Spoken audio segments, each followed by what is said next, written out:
उत्तर प्रदेश। इसी का इसी का एक 40 वर्षीय महिला उसे पुकार रही थी। तभी उसकी आवाज़ सुनकर एक सुंदर सी लड़की आती है।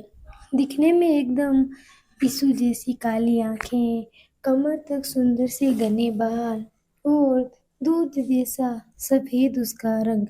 घाघरा चोली में उसका लुक जैसे त्वचा साफ झलक रही थी। जी अम्मा, आपने बुलाया? उसने मीठी सी आवाज में कहा। हाँ, हमें तुमसे कुछ जरूरी बात करनी थी। जी अम्मा, बोलिए। देख छोरी, गांव में लड़कियों का शादी की 18 वर्ष होने के बाद ही कर देते हैं, पर तू मना कर रही थी और 2 साल से मना कर रही थी।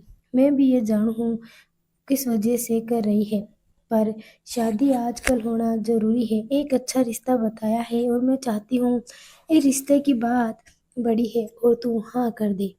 कैसी बातें कर रही हो अम्मा? मैं आपको इस हालात में छोड़कर यहाँ से कैसे जा सकती हूँ, जबकि मुझे यह पता है कि आप अपना ध्यान नहीं रख सकती है। आपने मुझे पाल पोस कर इतना बड़ा किया है, जबकि मेरे माँ बाप ने तो मुझे छोड़कर फेंक दिया था। जब मैं आपके लिए कुछ करना चाहती हूँ तो क्यों नहीं करने दे रही?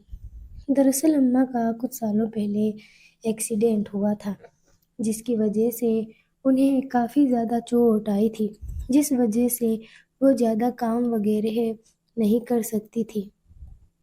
मैं कुछ नहीं सुनना चाहती छोरी। कल लड़के वाले आ रहे हैं तुझे देखने, तो तैयार हो जाना। अम्मा ने इतना कहा और अपने कमरे में चली गई। हे कृष्णा जी, ये कैसी दुविधा में आपने डाल दिया। मैं कैसे इस रिश्ते को हाँ कर सकती हूँ? अम्मा को कैसे अकेला छोड़ दूँ? लेकिन मैं अम्मा को निराश भी नहीं कर सकती। यह सब सोचते सोचते वो अपने काम में लग गई। वहीं दूसरी तरफ दिल्ली। एक लड़का पीठ के बल लेटा हुआ था। उसके बगल में एक लड़की भी थी। वो दोनों अर्धनग्न की अवस्था में थे। उनके शरीर को सिर्फ एक चादर ने ढक रखा था। तभी साइड की टेबल पर फोन बजा। Beep beep. उस लड़के ने अलसाई आवाज में फोन को उठाया। तभी दूसरी तरफ से आवाज आई। अंश, क्या तू भूल गया है कि कोई तेरा परिवार भी है या नहीं? कल रात हमने तेरा इतना इंतजार किया था, पर तूने आना जरूरी नहीं समझा ना। हमें मेहमानों के सामने कितना शर्मिंदा होना पड़ा। इस घर का इकलौता बेटा ही अपने पापा की बर्थडे पार्टी में नहीं आया था। उस औरत ने गुस्से में कहा। चिल मॉम, क्या हो गया? एक बर्थडे पार्टी ही तो थी, और वैसे भी उनके बर्थडे पार्टी कम बिजनेस बोरिंग पार्टी ज़्यादा लगती है। उसने हंसकर कहा। मैं कुछ नहीं जानती अंश, मुझे 1 घंटे के अंदर तुम यहाँ चाहिए हो और तुम्हारे डैड को तुमसे बहुत ही ज़रूरी बात करनी है। यह कहकर उस औरत ने फोन रख दिया। उप, ये मोम भी ना। चल अंश, शुरू हो जा लेक्चर सुनने के लिए। इतना कहकर वह उठा। तभी उसने देखा वो लड़की अभी भी सो रही थी। उसे यह देखकर गुस्सा आने लगा। उसके हाथों और माथे की नसें फूलने लगी। उसने उस लड़की का हाथ पकड़कर उसे बेड से धक्का दिया और बोला, hey, you get out from here. तुम्हारी हिम्मत कैसे हुई अभी तक यहाँ पड़े रहने की, जबकि मैंने साफ कहा था ये सब खत्म होते ही यहाँ से दफा हो जाना।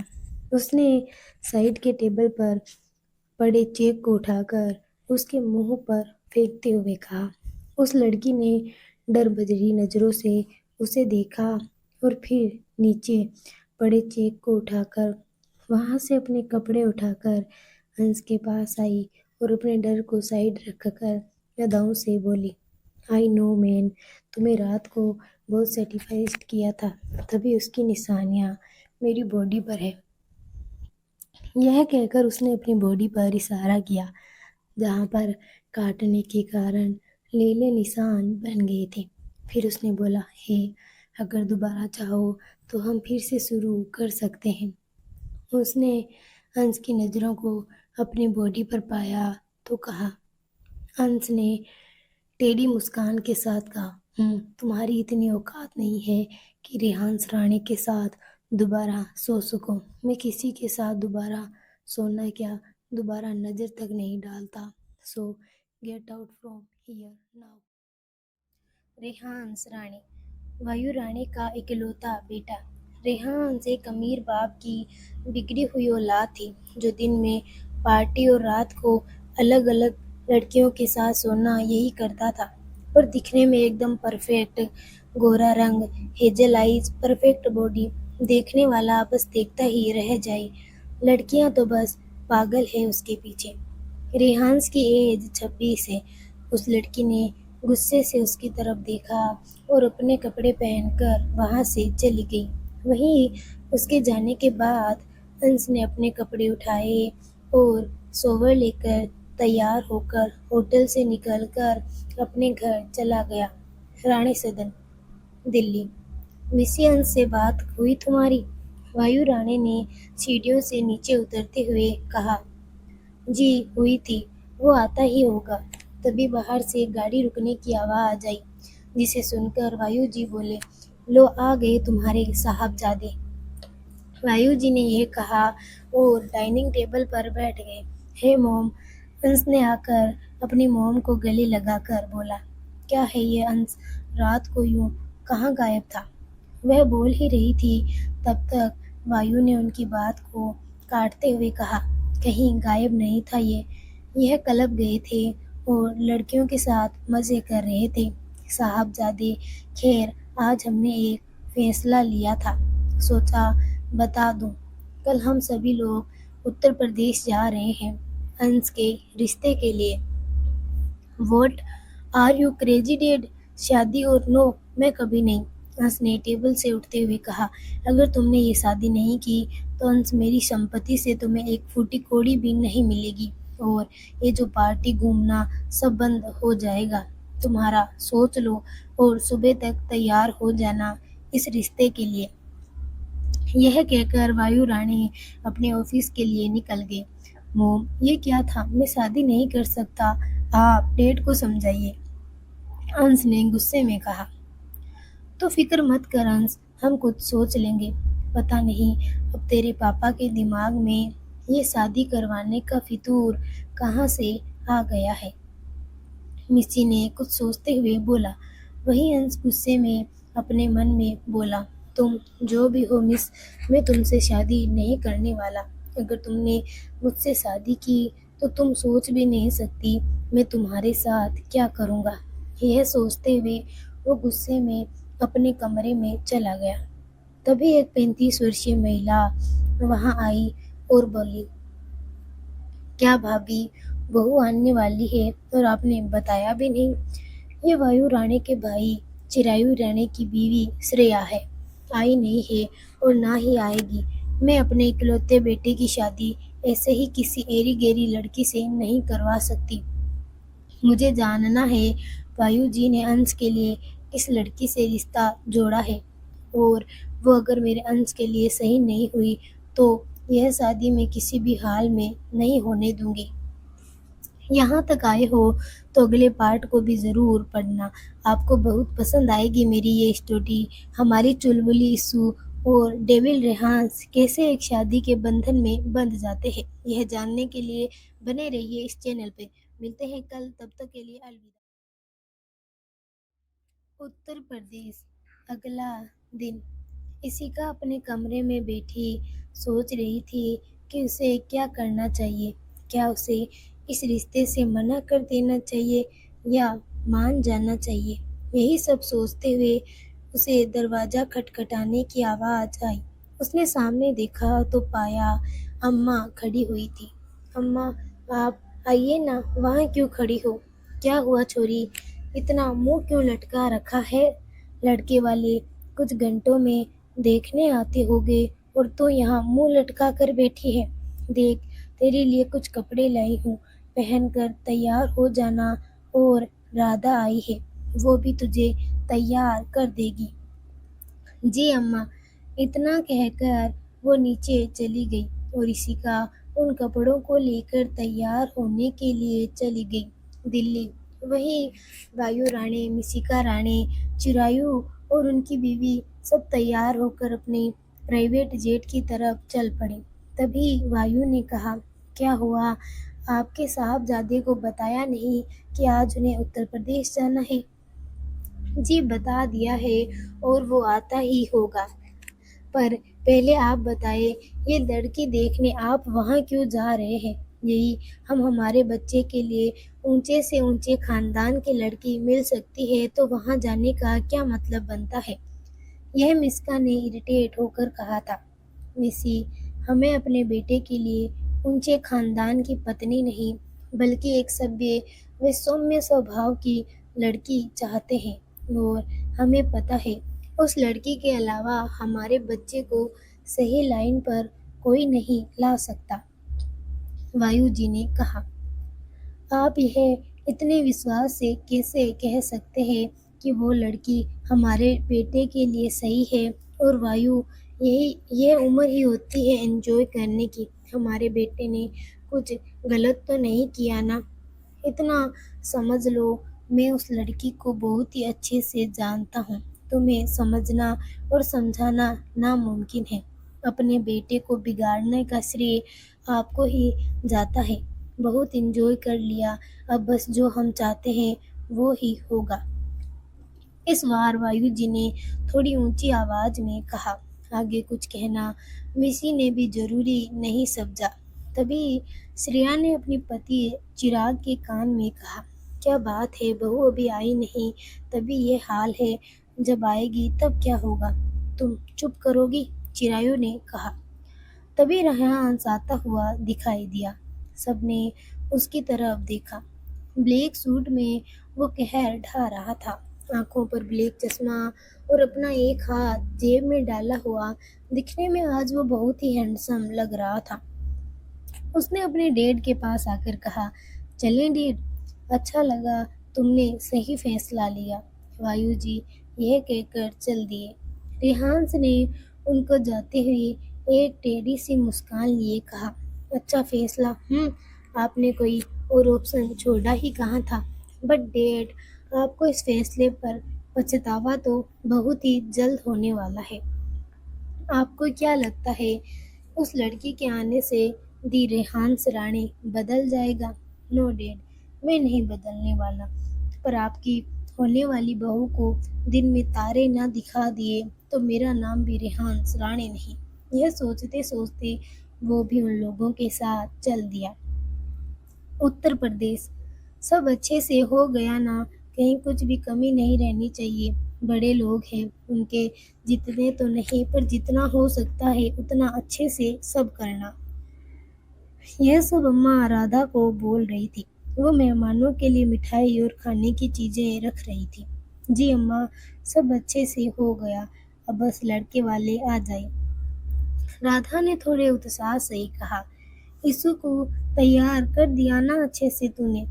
जी अम्मा, कर दिया, और वो बहुत सुंदर भी लग रही है। लड़के वाले हाँ कहे बिना नहीं जा पाएंगे। नहीं नहीं, मुझे लगता है वो आज ही दुल्हन लिए बिना ही नहीं जाएंगे। राधा ने थोड़ा हंसकर अम्मा को कहा, धत छोरी, तू भी ना, बस काम टेम से ही हुए तो अच्छो लागे है। तभी उन्हें बाहर से गाड़ियों की आवाज आई। अम्मा, अम्मा, लड़के वाले आ गए लगता है, राधा ने अम्मा के पास आकर कहा, और फिर वो दोनों दरवाजे के पास चली गई। आज का पार्ट कैसा लगा आप लोगों को प्लीज़ कमेंट करके ज़रूर बताइएगा। अगले पार्ट में हमारे हीरो और हीरोइन की पहली मुलाकात होने वाली है, जो क्या धमाका लाएगी वो कल पता चलेगा। उत्तर प्रदेश। अम्मा और राधा ने जब गाड़ियों की आवाज़ें सुनी तो वो दोनों दरवाजे पर गई। गाड़ियों की आवाज़ें सुनकर गली के बच्चे बड़े बाहर देखने लगे, क्योंकि इससे पहले इस गली में इतनी गाड़ियाँ नहीं आई थी, या यह कहे गाड़ियाँ ही नहीं आती थी। यह एक छोटी सी टोल थी जहाँ बड़े लोग कहाँ आते थे, पर आज इतनी गाड़ियों को देखा तो सब उनको देखने लगे। गाड़ियों में से एक एक करके ड्राइवर उतरे और पीछे का दरवाज़ा खोला। जिसमें से सब लोग अपनी अपनी गाड़ी से उतरने लगे और अम्मा की ओर जाने लगे। वायु जी सबसे पहले आए और उन्होंने अम्मा को आदर से प्रणाम किया और अम्मा ने भी उनसे बात की और अंदर चलने को कहा और एक एक करके सभी लोग घर के अंदर चले गए। मिसी और अंश की चाची पूरे घर में अपनी नजरें दौड़ाकर उनके पीछे चल रही थी। तभी श्रेया ने मुंह बनाकर मिस्का के कान में कहा, भाभी, इस घर से अच्छा तो हमारा स्टोर रूम है। अच्छा, ये है क्या? अब हम इस घर से रिश्ता जोड़ना पड़ेगा? नहीं, बिल्कुल नहीं। हम इस घर से कभी अपने बेटे का रिश्ता नहीं जोड़ने देंगे। क्या तुम्हें लगता है रेहान इस मिडिल क्लास फैमिली से रिश्ता जोड़ेगा? इतना तो मैं भी अपने बेटे को जरूर जानती हूँ। वो जरूर कुछ ऐसा करेगा जिसके कारण सांप भी मर जाए और लाठी भी नहीं टूटेगी। देखते हैं भाभी। यह कहकर वो दोनों जाकर सोफे पर बैठ गई। सभी हॉल में बैठकर बातें कर रहे थे। ज्यादातर बातें वायु जी व अम्मा ही कर रही थी। बाकी सब तो हाँ व हूँ में जवाब दे रहे थे। तभी बाहर से रेहान अंदर हॉल में आया और आते ही उसने अम्मा के पैर छूकर आशीर्वाद लिया। अम्मा ने मुस्कुराकर कहा, खुश रहो। पर दूसरी तरफ उसके घर के सभी लोगों ने आश्चर्य से एक दूसरे की तरफ देखा, क्योंकि आज तक अंश ने अपने माँ पापा का आशीर्वाद नहीं लिया और आज वो अम्मा का आशीर्वाद ले रहा था। यह सब देखकर मिसी मन ही मन कुढ़ रही थी। रेहान आशीर्वाद लेकर दूसरी तरफ जाकर सोफे पर बैठ गया और फिर कुछ देर बाद वो अपने फोन में लग गया। अम्मा उसे देखकर यह सोच रही थी कि वह कितना संस्कारी व कितना प्यारा लड़का है। उसकी यीशु के लिए इससे ज्यादा लाइक और शायद कोई हो ही नहीं सकता। उनके आने से पहले उनके मन में जो भी दुविधा थी वह इन सब के आने से दूर हो गई थी, क्योंकि सभी बहुत अच्छे से ही पेश आ रहे थे। अच्छा, ये सब बातें होती रहेगी। जिस काम के लिए आए हैं वो तो कर ले, लड़की को बुलाइए आप। श्रेया ने अम्मा से कहा। जी, राधा जाओ इशिका को लेकर आओ नीचे, अम्मा ने राधा से कहा। राधा ने हामी भरकर ऊपर कमरे की तरफ चली गई। कुछ मिनट बाद रेहान अपने फोन में मगन था, तभी उसे पायल की आवाज सुनाई दी। उसने सामने देखा जहां उसे पायलों की आवाज सुनाई दे रही थी। उसने अपनी नजरें धीरे धीरे ऊपर की, जहां उसे एक सुंदर लड़की नजर आई जो हरे कलर का लहंगे पहने थी तथा गुलाबी रंग का ब्लाउज पहने खड़ी थी। उसने दुपट्टा ले रखा था। उसके गहरे रंग पर वो लहंगा बहुत खिल रहा था। उस लहंगे में उसकी गोरी कमर वे उसका परफेक्ट से अच्छे से दिखाया जा सकता था। वे उसे बहुत ही गौर से देख रहा था। अपने दिल की बढ़ती हुई धड़कनें भी वह अच्छे से महसूस कर पा रहा था। उसे पता ही नहीं चला कब यीशु उसके बगल से गुजरी और वो सबको चाय देने लगी। सभी लोग एक एक करके चाय लेने लगे। वायु जी उसे अच्छे से देख रहे थे। उनके चेहरे पर एक मुस्कान थी, पर वहीं मिस्का जी उसकी खूबसूरती देखकर गुस्सा व परेशान दोनों ही हो रही थी कि कहीं अंश इसकी खूबसूरत चेहरा देखकर हाँ नहीं कर दे। इन सब के बीच रेहान ने एक पल के लिए भी यीशु के चेहरे से नजरें नहीं हटाई। यीशु उसकी तरफ आई और प्लेट आगे की, पर रेहान की तरफ जवाब न पाकर उसने उसकी तरफ देखा तो वो भी देखती रह गई। वो उसकी हेजल आइज में खो गई। रेहान की नजरें अब यीशु की नज़र से मिली तो दोनों को अपने शरीर में एक करंट सा लगा। दोनों एक दूसरे के चेहरे को निहार रहे थे। रेहान को तो यकीन ही नहीं हुआ कि कोई इतनी सादगी में भी इतना सुंदर लग सकता है। वही हाल यीशु का भी था। आज तक उसने इतने करीब से और इतने गौर से किसी लड़के को नहीं देखा था। यीशु ने नजरें नीचे कर मीठी आवाज में कहा, चाय। रेहान ने उसकी तरफ देखकर ही कहा, पर उसका ध्यान चाय पर नहीं बल्कि यीशु पर था। यीशु ने थोड़ा बोर जोर से कहा, जी चाय। तभी रेहान को होश आया कि वो क्या कर रहा है। उसने जल्दबाजी में चाय के कप को पकड़ा। यीशु ने प्लेट सामने टेबल पर रखी और अम्मा के पास आकर खड़ी हो गई। वहीं वायु जी ने बात करने लगे। वहीं अंश ने फोन पर ध्यान लगाना चाहा, पर उसका ध्यान यीशु पर ही जा रहा था। यीशु ने जब अपने ऊपर किसी की गहरी नजरें पाई तो उसने सामने देखा जहाँ रेहान उसको ही देख रहा था। यह देखकर वो झप गई और नजरें नीची कर ली। उसकी इस हरकत से रेहान के चेहरे पर एक मुस्कान आ गई। अब हमें लगता है बच्चों को आपस में थोड़ी बात कर लेनी चाहिए, ऐसा वायु जी ने अम्मा से कहा। अम्मा ने हामी भरी और यीशु से कहा कि वो अंश को छत पर लेकर चला जाए और कुछ बातें करे। यीशु खड़ी हुई और चल दी। रिहांस भी उसके पीछे पीछे ही चल दी। रिहांस पीछे से यीशु की कमर से ध्यान ही नहीं हटा पा रहा था। तभी एकदम यीशु रुकी। वो एकदम से यीशु से टकरा गया। तभी यीशु सामने की तरफ गिरने लगी कि रिहांस ने यीशु को सामने से पकड़कर उसे अपने से चिपका लिया। उस वक्त यीशु के खुले पेट पर अंश के हाथ थे और अंश का चेहरा यीशु के बालों में। यीशु के अंश के इतना पास होने से शर्म आने लगी और वो नर्वस होने लगी। उसकी तेज तेज सांसें अंश को साफ सुनाई दे रही थी। वही हाल अंश का ही था।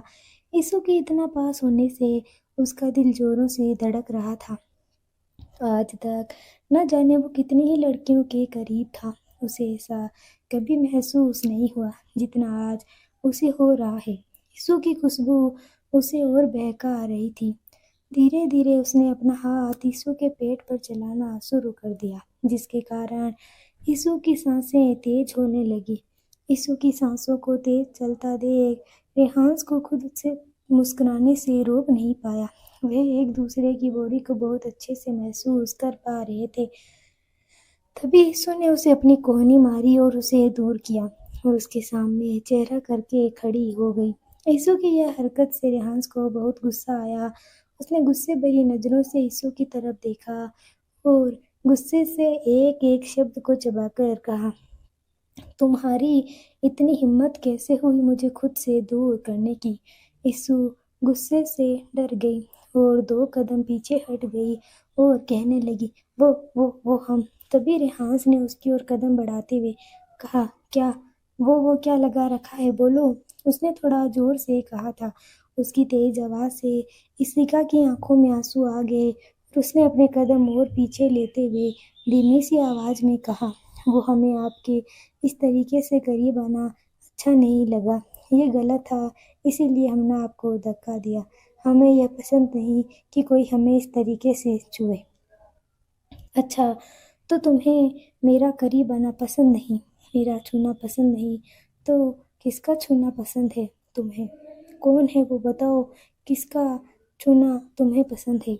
उसने और ज़्यादा करीब आते हुए उससे गुस्से से पूछा, ये आप कैसी बातें कर रहे हैं? हमें किसी का भी छूना पसंद नहीं, ना किसी ने हमें ऐसे छुआ है। रेहांस ने जब ये सुना तो उसका गुस्सा कम हो गया और फेस पर एक डेविल मुस्कान आ गई। अब वो यीशु के इतने करीब आ गया कि यीशु को उसकी सांसें अपने चेहरे पर महसूस हो रही थी। उन दोनों की नाक आपस में टकरा रही थी। अंश ने उसके होठों की तरफ देखा जो डर के मारे हिल रहे थे। तभी अंश बोला, गुड, आना भी नहीं चाहिए। मेरे अलावा कोई भी इतने करीब, अगर मैंने इतने करीब किसी को भी तुम्हारे पास देखा तो वो तो मरेगा ही मरेगा, पर तुम्हें मैं वो सजा दूंगा जो तुम भूल नहीं पाओगी। यीशु को रेहांस के इस व्यवहार से बहुत ही डर लग रहा था। वो उससे दूर जाने की कोशिश करने लगी। कोशिश बेकार है मुझसे दूर होने की स्वीटहार्ट। रेहांस ने उसके हाथ पकड़ कर खुद से सटाकर कहा, प्लीज हमें जाने दीजिए। यीशु ने कांपती आवाज में कहा, कभी नहीं, तुम्हें खुद से दूर कभी नहीं जाने दूंगा। अंश ने डेविल स्माइल के साथ कहा, पर हमें आपसे दूर जाना है। हमें नहीं करनी आपसे शादी। हम अम्मा को बताने जा रहे हैं, हमें आप पसंद नहीं। नहीं, यह कहते कहते सीढ़ियों से नीचे उतरने लगी। तभी कुछ ऐसा सुना जिसके कारण वो वहीं रुक गई। मिलते हैं।